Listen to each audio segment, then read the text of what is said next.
this critical point, does it fall in the same universality of that of water vapor? Yes. Different kind of critical. Now, I have a little difficulty being sure I got this right on vanadium dioxide because there are some structural transitions in here. And for cerium, I'm quite sure. I know it's exactly the same structure on both sides. And so that has the symmetry of the water vapor transition. So in this case, the order parameter would be like the density? The density, that's it.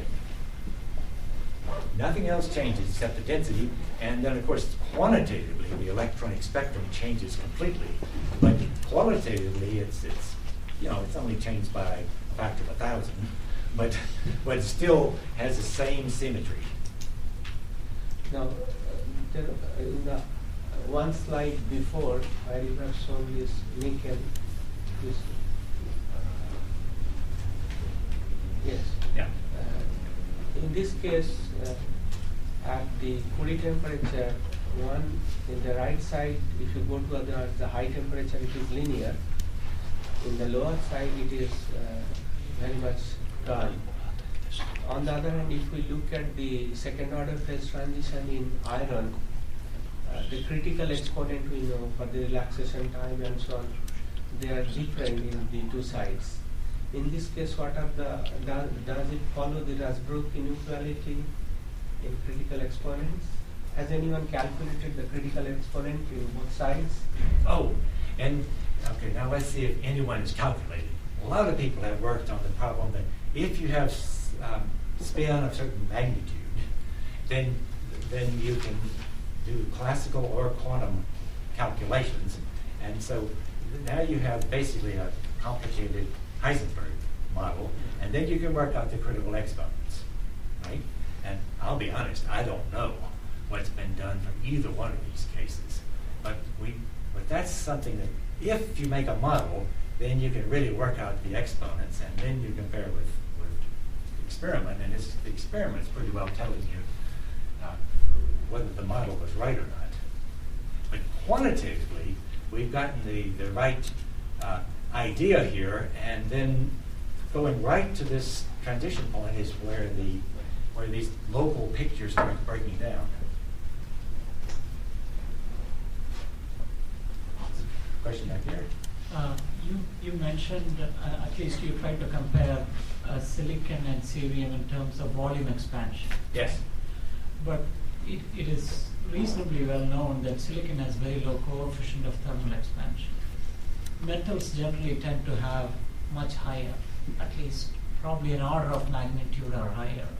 So is that the cerium is so far of an outlier, or is it just part of the metals themselves having higher coefficient of thermal expansion?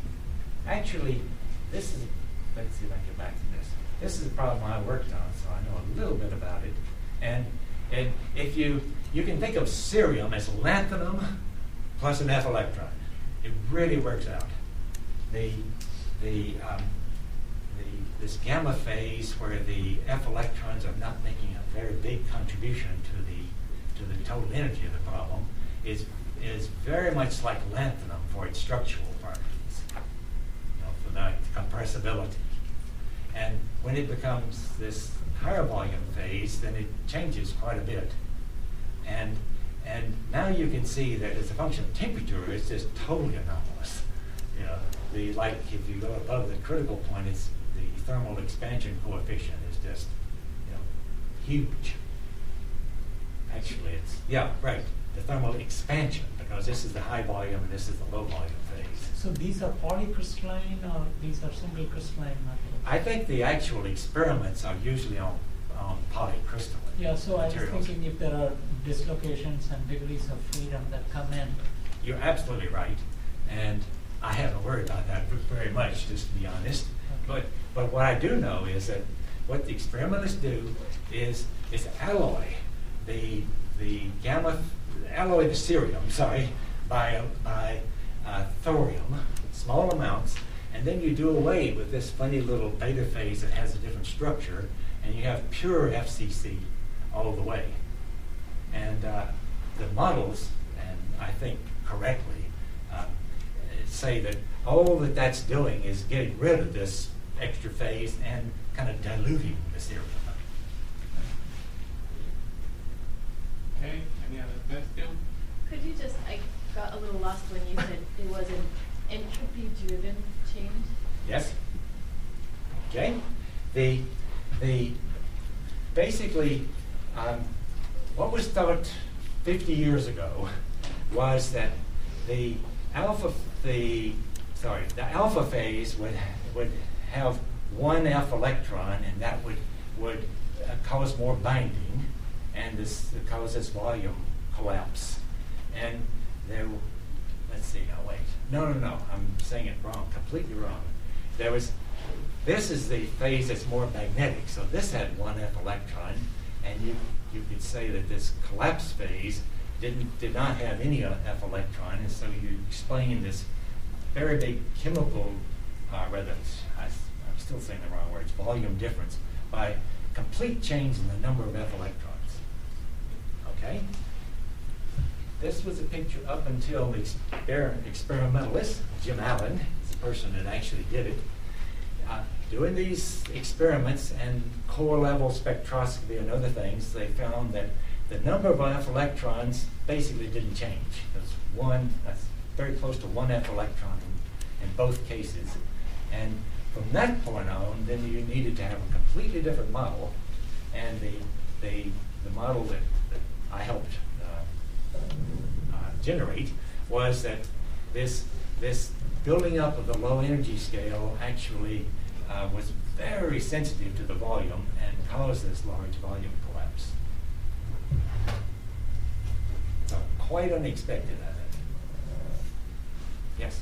Richard, most insulators usually are antiferromagnetic at low temperature. Actually, I think there are, I may be wrong, correct me if I am wrong, but I think there are no reasons of principles why there shouldn't be paramagnetic low temperature insulators. Are there any known? You mean ferromagnetic? No, paramagnetic hot insulators.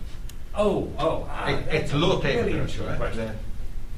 Really interesting question.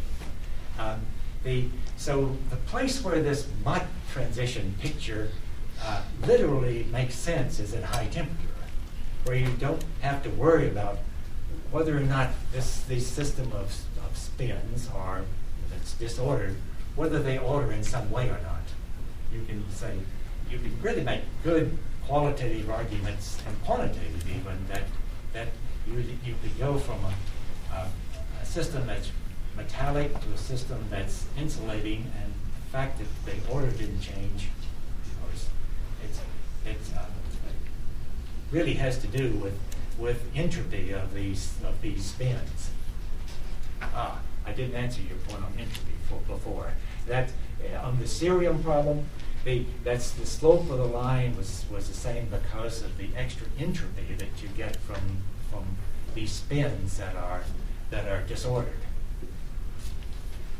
Now we take it down in temperature, and the question is, does it necessarily order?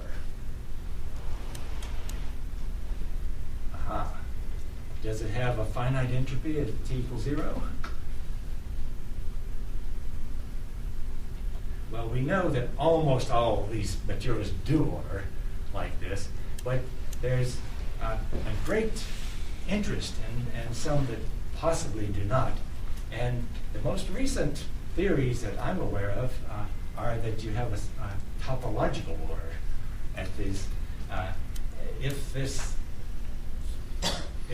insulator with spin moments does not order, then you must have a topological order that depends upon the shape of the sample and boundary conditions. Actually, what I was thinking of, probably I am misled myself and misleading in asking the question, is Mott's argument actually had little to do with spins.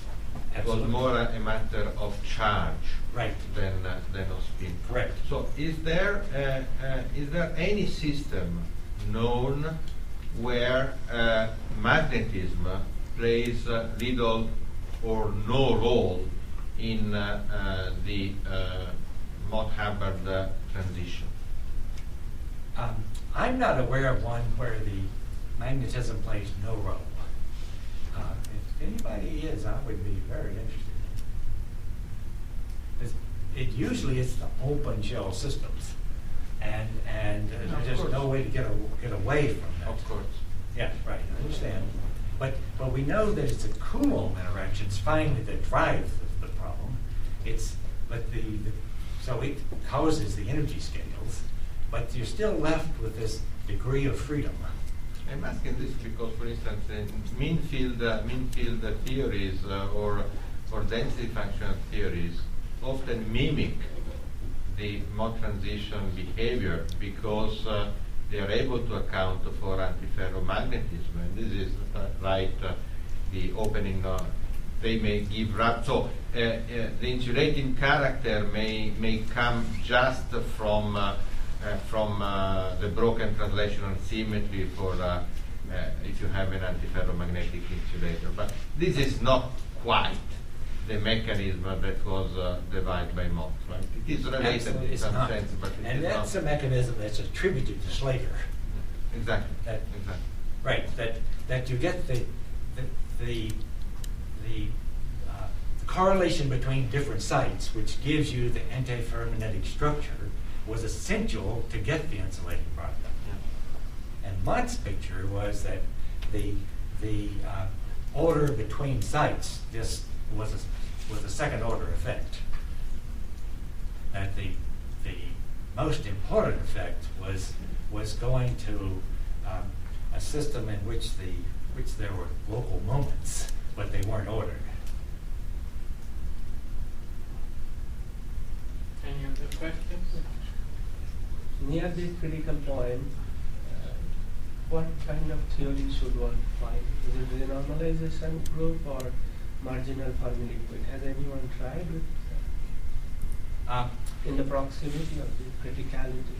Okay, now what I think is, I'm really not an expert on that, is that since this is a first order transition, arriving at the critical point, that it's the same question you ask. Is it quite in the same universality class as water steaming? I think the answer is yes, except that there are some other structural transitions around here that I'm less familiar with. That then you could have second order transitions that would be in quite a different class. So I'm trying not to be. I just don't know part of the answer. I had something that I forgot to put in that I'd just love to ask you a question about. How many of you have heard this word D-infinity, infinite dimensions? Okay, that's often the word in dynamical mean field theory, and it sounds very abstract, right? Try to say, my theory is exact in infinite dimensions. I mean, that does sound abstract, doesn't it? Okay, and we're in 3 dimensions. But there's another way to look at that. It's not just infinite dimensions, it's infinite coordination. Have an infinite number of neighbors. That's when these mean field theory is exact, when you have an infinite number of neighbors, because it doesn't matter if they're fluctuating, they'll average out for a very large number. So mean field theory, exact.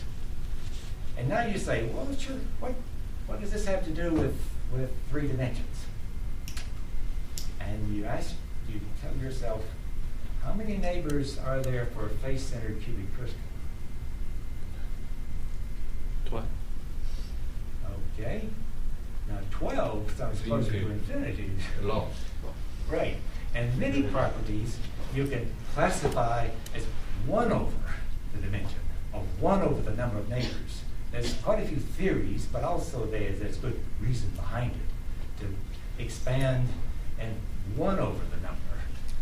And that's starting from infinite number, infinite coordination, and 1/12 is closer to 0 than it is to 1.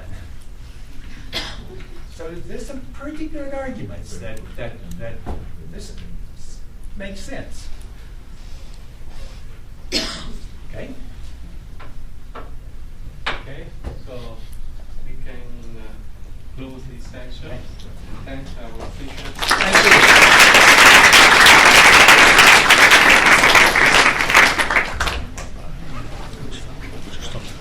you. Am I supposed to give you my slides? And thanks again, Okay. Richard. Thank you. Can you